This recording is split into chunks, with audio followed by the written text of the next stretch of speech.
إن الحمد لله نحمده ونستعينه من يهده الله فلا مضل له ومن يضلله فلا هادي له وأشهد أن لا إله إلا الله وحده لا شريك له وأشهد أن محمدا عبده ورسوله فإن خير الكلام كلام الله وخير الهدي هدي محمد وشر الأمور محدثاتها وكل محدثة بدعة وكل بدعة ضلالة صبحكم ومساكم وقد قال النبي عليه الصلاة والسلام بعثت أنا والساعة كهاتين أما بعد أعوذ بالله من الشيطان الرجيم بسم الله الرحمن الرحيم قاف والقرآن المجيد بل أجبوا أن جاءهم منذر منهم فقال الكافرون هذا شيء عجيب نحن أعلم بما يقولون وما أنت عليهم بجبار فذكر بالقرآن من يخاف وعيد.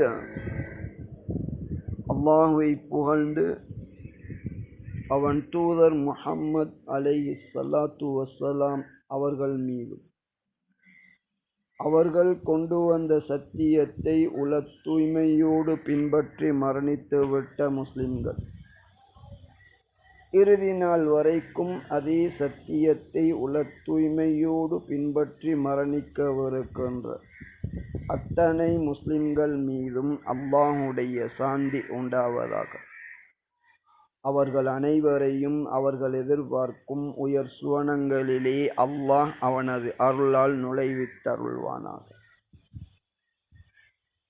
சுவனம் நுழைவதற்கான அந்த சுவனத்தையும் அதனை அடைய துடிக்கும் எம்மையும் படைத்த அந்த அல்லாஹ்வின் வகிமூலமான வழிகாட்டலில் வேத நூலின் ஒரு வசனம் 18வது அத்தியாயத்தின் 20வது வசனம். இன்னஹும் யظஹரு அலைக்கும் யர்ஜுமூக்கும் அவ் யுஈதுக்கும் ஃபீ மில்லத்திஹிம் வலன் துஃப்லிஹு இதன் அபதா. படைத்தவனால் தரப்பட்ட இந்த வேதத்தை கருத்தூன்றி படிக்குமாறு அவன் கூறுகின்றான்.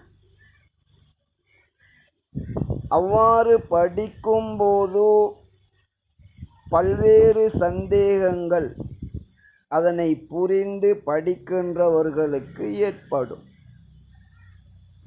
கட்டாயம் ஏற்பட வேண்டும். ஏனென்றால் வெறும் இந்த அல் குர்ஆன் மட்டுமல்ல, அதன் விளக்கத்தையும் நாமே வழங்குவோம் என அல்லாஹ் கூறுகின்றான். அந்த வகையில் இந்த வசனத்தை படித்த ஒரு மனிதர் இதிலுள்ள ஒரு முக்கிய விடயம் பற்றி ஒரு கேள்வி தொடுக்கின்றார். ஒரு கேள்வி நிச்சயமாக எழுகின்றது. முதலிலே இந்த வசனத்தின் கருத்து என்ன? அல் குர்ஆன் என்பது சுவனத்தை அடைய விரும்புகின்றவர்களுக்கு வழிகாட்டுகின்ற ஒரு வாழ்க்கை முறையாகும். மறுமை நாள் வரைக்கும் தோன்றுகின்ற மனிதர்களுக்கு அழகான படிப்பினை தரக்கூடிய சம்பவங்களும் அதிலே குறிப்பிடப்பட்டுள்ளன. அதில் மிக மிக மிக முக்கியமான ஒரு சம்பவம், அற்ப உலக இன்பங்களுக்காக தீனை விற்கின்ற முஃப்திகள் முதற்கொண்டு முஸ்லிம் என கூறுகின்ற சாதாரண மனிதர்களை நாம் காணுகின்றோம். இத்தகையவர்கள் காலையிலே விசுவாசியாக இருந்து மாலையிலே காபிராகி விடுவார்கள் என்பது எனது கூற்று அல்ல, வஹி மூலம் பேசிய நபி முஹம்மது அலைஹி ஸலாத்து வஸ்ஸலாம் அவர்களது கூற்றாகும்.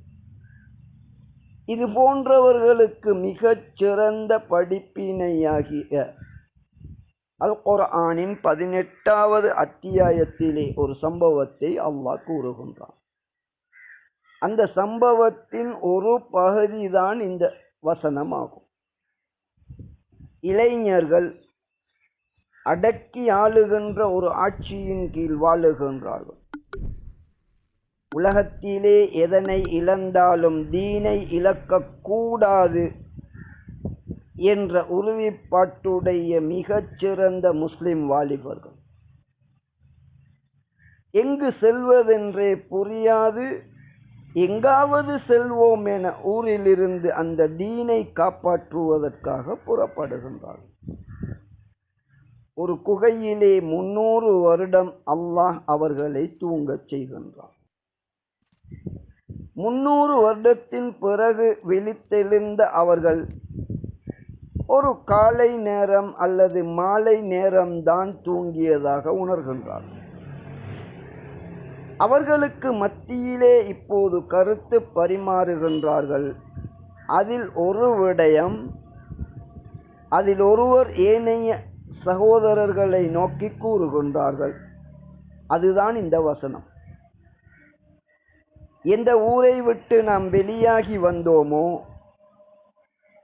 சத்தியத்தில் இருப்பவர்களை அழிக்க துடிக்கும் அவர்கள் உங்களை பிடித்து விட்டால், கண்டுவிட்டால், யர்ஜுமூக்கும், உங்களை கல்லெறிந்து கொன்று விடுவார்கள். அவ் யுஈதுக்கும் ஃபீ மில்லத்திஹிம், அல்லது அவர்களுடைய அந்த வழிகட்ட நிராகரிக்கின்ற அந்த சமூகத்திற்கு உங்களை திருப்பி விடுவார்கள். வலன் துஃப்லிஹு இதன் அபதா, அப்படி உங்களை அவர்களுடைய அந்த வழிகேட்டுக்கு திருப்பி விட்டால் நீங்கள் ஒருபோதும் வெற்றியடைய மாட்டீர்கள் என்று இந்த இளம் வாலிபர்களில் ஒருவர் சஹாக்களை நோக்கி கூறுகின்றார். வெறுமனே எதுவும் புரியாமல் அரபு மொழியிலே இதனை ஓதுகின்றவர்களுக்கு அல்ல, குர்ஆனை எப்படி ஓத வேண்டும், படிக்க வேண்டும் என அல்லாஹ் கூறியதற்கிணங்க கருத்தூன்றி படிக்கின்றவர்களுக்கு மிகப்பெரிய ஒரு சந்தேகம் இதிலே ஏற்படும். அந்த சந்தேகம் என்ன? இஸ்லாத்தை பின்பற்றுகின்ற ஒரு மனிதனை யாராவது அந்த இஸ்லாத்தை விடுமாறு நிர்பந்தித்தால் அவர் ஒருபோதும் வெற்றியடைய மாட்டார் என்பது போன்று இந்த வசனம் கூறுகின்றது. ஒரு மனிதன் தனது சக்தியை மீறி எதையும் செய்ய முடியாதே, அல்லாஹ்வை நம்பி நேர்வழியிலே பயணிக்கின்ற ஒருவனை யாராவது அதிகாரத்தை கொண்டு நிர்பந்தமாக வழிகேட்டிலே அந்த வழிகேட்டை ஏற்கச் செய்தால் அந்த நல்ல முஸ்லிம் எப்படி குற்றவாளியாகுவான்? அவன் எப்படி ஒருபோதும் வெற்றி பெறாமல் இருக்க முடியும் என்ற கேள்வி எழுகின்றது. எனவே குர்ஆனை கருத்தூன்றி படித்த ஒருவர் இந்த கேள்வியை தனது சந்தேகமாகவும் முன்வைத்திருக்கின்றார். இது இஸ்லாம் என்ற தீனின் அடிப்படையை புரிய வைக்கின்ற அம்சங்களில் ஒன்றாகும். இப்படி குர்ஆனிலே சந்தேகம் ஏற்படும் போது நாம் என்ன செய்ய வேண்டும்? இதுதான் இங்கு முக்கியமானது. அதே நேரம் குர்ஆனின் இதுபோன்ற வசனங்களை எடுத்து கலிமா சொல்லுகின்ற சமூகத்தில் எந்தெந்த கூட்டமெல்லாம் வழிகட்டதோ, குர்ஆனின் விளக்கத்தை எங்கிருந்து எப்படி பெற வேண்டும் என்பதை புரியாமல் தெரியாமல்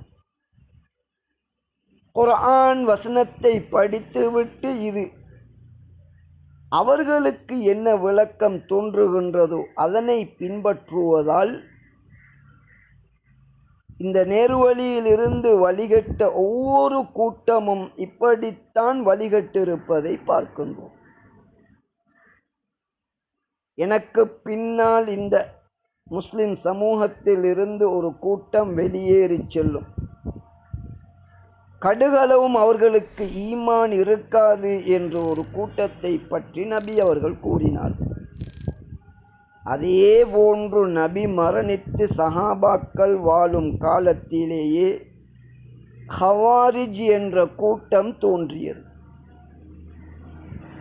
நரகில் நுழைந்தவர்கள் வெளியேறவே மாட்டார்கள் எனும் கருத்தை கூறுகின்ற குர்ஆன் வசனத்தை வைத்துக்கொண்டு குர்ஆனுக்கு விளக்கம் எங்கிருந்து எப்படி பெற வேண்டும் என்ற அடிப்படையிலே வழிகட்டதன் காரணமாக ஒருவர் நரகிலே நுழைந்து விட்டால் ஒருபோதும் அவர் வெளியேற மாட்டார் என்ற வழிகேட்டை ஆரம்பித்தார்கள்.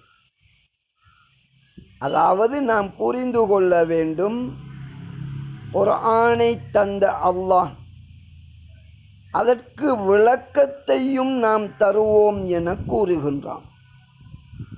அப்படி என்றால் முதலாவது விடயம், குர்ஆன் வசனத்தை படிக்கின்ற போது அதற்கு அல்லாஹ் வழங்கிய விளக்கத்திலிருந்து நாம் அதனை புரிந்து கொள்ள வேண்டும்.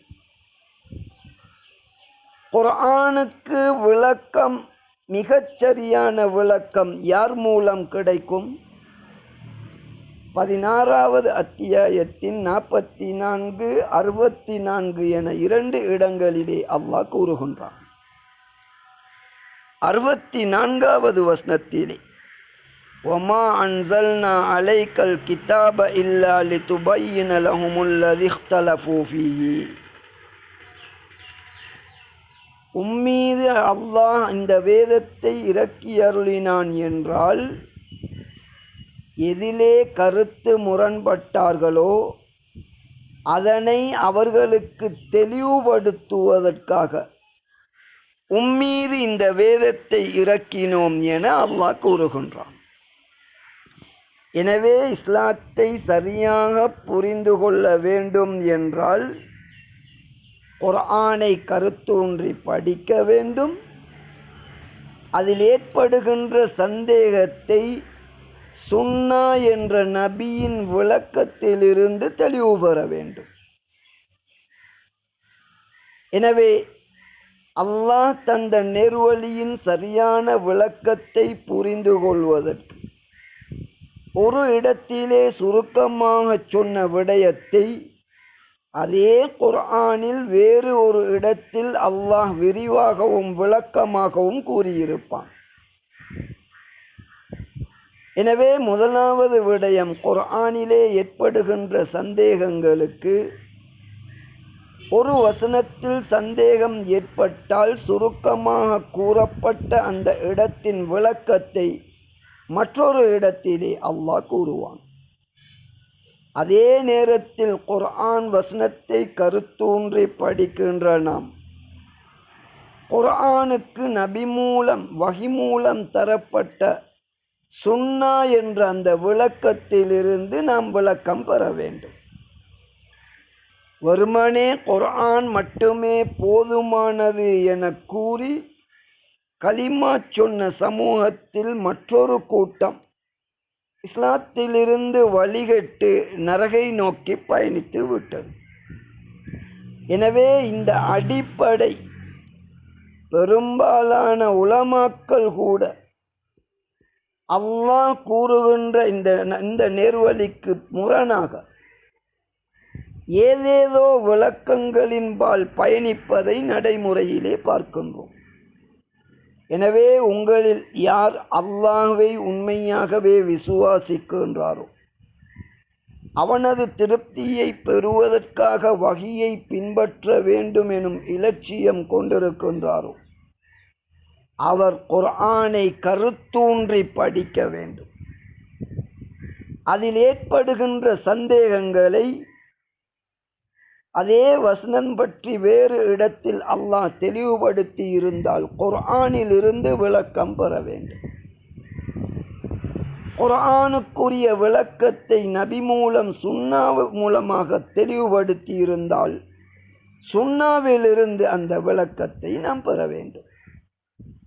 இப்போது இந்த வசனத்தில் ஏற்படுகின்ற, அதாவது நேர்வழியில் இருக்கின்ற ஒரு முஸ்லிமை உள்ளத்தால் அல்லாஹ்வை நம்பி அவனது நேர்வழியை பின்பற்றுகின்ற ஒரு முஸ்லிமை அதிகாரம் கொண்டவர்கள் நிர்பந்தித்து வழிகேட்டை செயல்படுத்த வைத்தால் அந்த நல்ல முஸ்லிமுக்கு பாதகம் ஏற்படுமா என்றால் நிச்சயமாக பாதகம் ஏற்பட மாட்டாது. உள்ளத்திலே நேர்வழி அடைந்த ஒரு முஸ்லிம்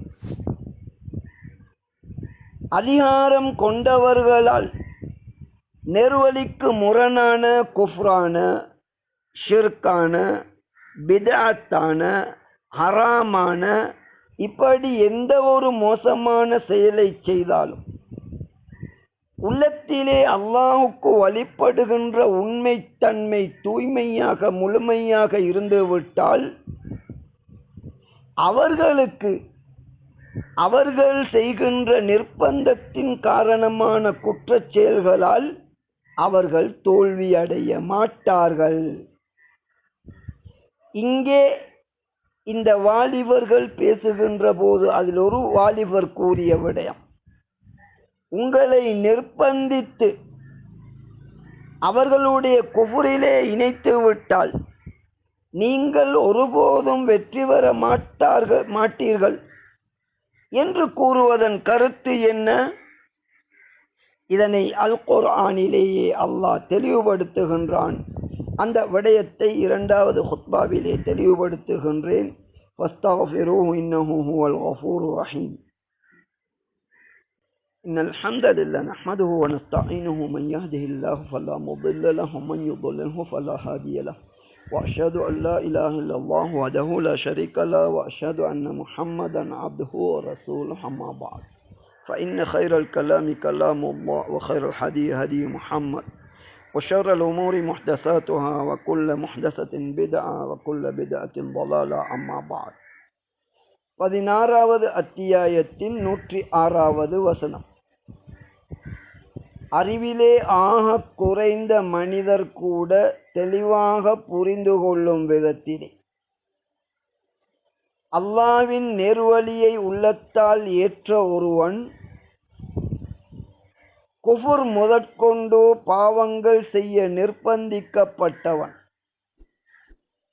அவன் வெற்றி பெற மாட்டான் என்பதன் கருத்து என்ன என்பதை இந்த வசனத்தில் மிக இலகுவாக புரிந்து கொள்ளும் விதத்திலே அல்லாஹ் கூறுகின்றான். என்ன கூறுகின்றான்?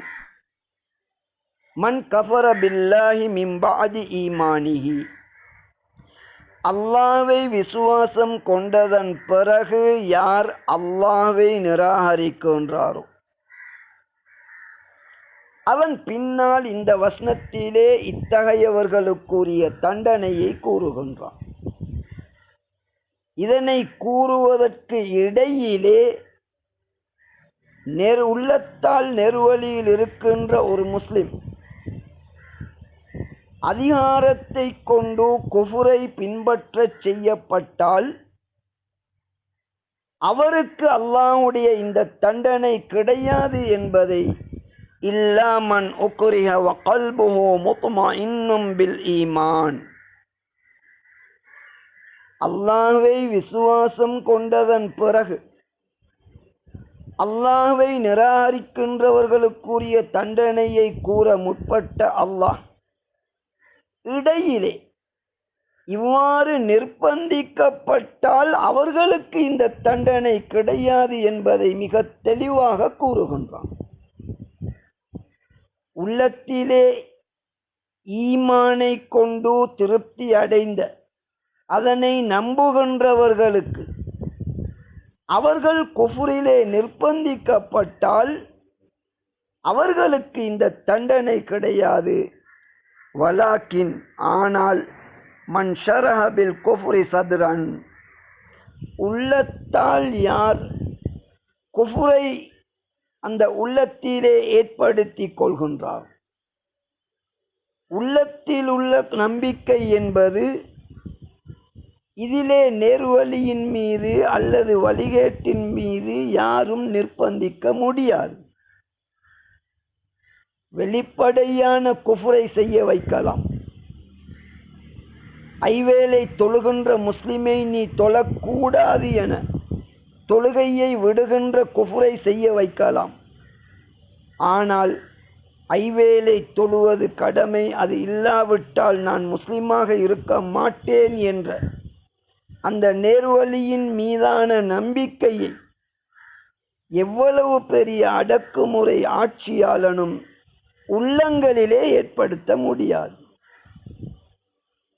தொழுகையை விடுமாறு யாராவது ஒரு வழிகேடன் முஸ்லிமை நிர்பந்தித்தால் கட்டாயம் தொழ வேண்டும் என்பதை ஏற்றுக்கொண்ட நிலையில் உள்ள அந்த முஸ்லிம் நிர்பந்தத்தின் காரணமாக தொழுகையை விட்டால் ஒருபோதும் அவரை அல்லாஹ் தண்டிக்க மாட்டான்.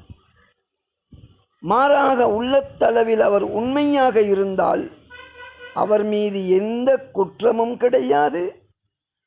அந்த நன்மையை அவர் செய்தது போன்று பாவமாக இருந்தால் அதனை ஒருபோதும் செய்யாதவரை போன்றே அல்லாஹ் அவருக்கு நற்கூலியை வழங்குவான். எனவே நேர்வழியில் இருக்கின்ற ஒரு முஸ்லிமை ஒட்டுமொத்தமாக வழிகேட்டிலாக இருந்தாலும் சரி, நான் மேலே சொன்னது போன்று குஃபுர், ஷிர்க், ஹராம், பித்அத் இது போன்ற பாவங்களை செய்யும்படி நிர்பந்திக்கப்பட்டாலும் சரி, உள்ளத்திலே ஈமான் உண்மையாக உறுதியாக இருந்தால் நிர்பந்தத்தின் காரணமாக இது போன்ற வழிகேட்டில் அவர் சென்றால் அவர்கள் நிச்சயமாக வெற்றி பெறுவார்கள். உள்ளத்தாலும் குஃப்ரை ஏற்றுக்கொள்ளுகின்ற ஒருவன் அவர்கள்தான் ஒருபோதும் வெற்றி பெற முடியாது என்பதே இங்கு அல்லாஹ் கூறுகின்ற அடிப்படையாகும். எனவே 18வது அத்தியாயத்தின் 20வது வசனத்தின் விரிவான முழுமையான கருத்தை 16வது அத்தியாயத்தின் 106வது வசனம் கூறுகின்றது. ஆகவே இஸ்லாத்தின் அடிப்படையை தெளிவாக நாம் புரிந்து கொள்ள வேண்டும். உள்ளத்தால் அல்லாஹ்வின் திருப்திக்காக அவனது வஹியாகிய குர்ஆன் சுன்னாவை நான் முழுமையாக ஏற்கின்றேன் என நம்புவது, தன்னால் முடிந்தவரை அதன்படி நடப்பது, இந்த ஒன்று மட்டுமே போதுமானதாகும். முடியுமான நிலைகளில் ஐவேளை தொழுகை உட்பட கட்டாயம் செய்ய வேண்டியவற்றை அவன் செய்ய வேண்டும். கட்டாயம் அறவே செய்யக்கூடாதவற்றை அவன் தவிர்த்து கொள்ள வேண்டும். இப்படியான வெளிப்படையான செயல்களிலே அவனது சக்தியை மீறி நிர்பந்தித்தால் இந்த இளம் வாலிபர்களுக்கு நடந்தது போன்று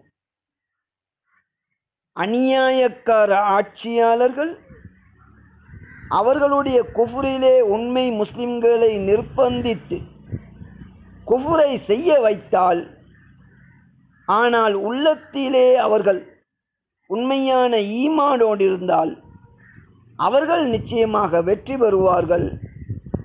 உள்ளத்திலே உண்மையாக இருந்து நிர்பந்தத்தின் காரணமாக வெளியிலே எவ்வளவு பெரிய பாவத்தை செய்தாலும் அவர் வெற்றி பெற மாட்டார் என்று நாம் புரிந்து கொள்ளக்கூடாது. இதனை தெளிவாகவே அல்லாஹ் கூறியிருக்கின்றான். எனவே இன்று இஸ்லாமிய ஆட்சி இல்லாத காலத்தில் வாழுகின்ற நாம் உள்ளத்திலே அல்லாஹ்வை நம்பி சுவனம் செல்வதற்கு கட்டாயமான வஹியாகிய குர்ஆன் சுன்னாவை நான் முழுமையாக ஏற்கின்றேன் என்பதை உள்ளத்திலே பதித்துக் கொள்ள வேண்டும். அதன் பிறகு எம்மால் முடிந்தவரை வெளியிலே நல்ல அமல்களை செய்ய வேண்டும். யாராவது மூடர்கள் வெளியிலுள்ள அமல்களை அவர்களது அதிகாரத்தை கொண்டு எங்களுக்கு திணித்தால் நாம் உள்ளத்தளவிலே புன்னகைத்து கொண்டு இதனால் எங்களுக்கு எந்த பாதகமும் ஏற்படாது என்பதை புரிந்து இவ்வளவு இலகுவான கருணை மிக்க அல்லாஹ்வுடைய சுவனம் செல்வதற்கு கட்டாயமான குர்ஆனையும் அதன் விளக்க உரையையும் முடியுமானவரை நாம் பின்பற்ற வேண்டும். எமது தீனை ஒருபோதும் நாம் விட்டுவிடக் கூடாது. எப்படி இந்த இளைஞர்கள் அனைத்தையும் துறந்து தீனுக்காக ஒட்டுமொத்தத்தையும் இழந்தார்களோ, இது போன்ற இலட்சியமுடையவர்கள்தான் வெற்றி அடைவார்கள். அதே நேரம் முஸ்லிமாக இருக்கின்றவர்களில் ஒரு சாரார் உலக லாபங்களை நோக்கமாக கொண்டால் அத்தகையவர்கள் இந்த உலக இலாபங்களுக்காக தங்களது தீனை விற்று காலையில் கூட முஸ்லிமாக இருந்தவன் மாலையிலே காபிராகி விடுவான் என நபி அவர்கள் கூறுகின்றார்கள். மாலையிலே ஈமானோடு இருந்தவன் கொள்கை தெளிவும் உறுதியும் இல்லாத காரணத்தினால் அல்லாஹ்வின் திருப்தியை விட உலக சொத்துக்களை மதிப்பதன் காரணமாக மாலையிலே முஸ்லிமாக இருந்த எத்தனையோ பேர் மறுநாள் விடுவதற்குள் காபிராகி விடுவார்கள் என்பதையும் நாம் மனதிலே பதித்துக் கொள்ள வேண்டும். எனவே இஸ்லாம் இலகுவானது, நடைமுறை சாத்தியமானது. எவ்வளவு பெரிய அநியாயக்காரன் இஸ்லாத்தை பின்பற்ற வேண்டாம் என உங்களை தடுத்தாலும் உங்களுடைய உள்ளத்திலே இஸ்லாத்தை பாதுகாப்பதை எவருமே தடுக்க முடியாது. எனவே இப்படி அநியாயக்காரர்களுக்கு மத்தியில் கூட அல்லாஹ்வின் உயர் திருப்தியை நாம் அடைய முடியும். அதுதான் உல தூய்மையோடு வகையை ஒரு இமாமின் கீழ் ஒன்றுபட்டு பின்பற்றுவது. அந்த நேர்வழியிலிருந்து ஒரு முஸ்லிமாக மரணிக்கும் பாக்கியத்தை அல்லாஹ் எம் அனைவருக்கும் தந்தருள்வானாக.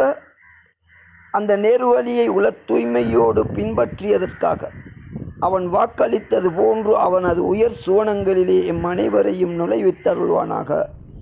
அகூலு ஹாதா வ அஸ்தக்ஃபிருல்லாஹ லி வ லிசாயிரில் முஸ்லிமீன வல் முஸ்லிமாத்.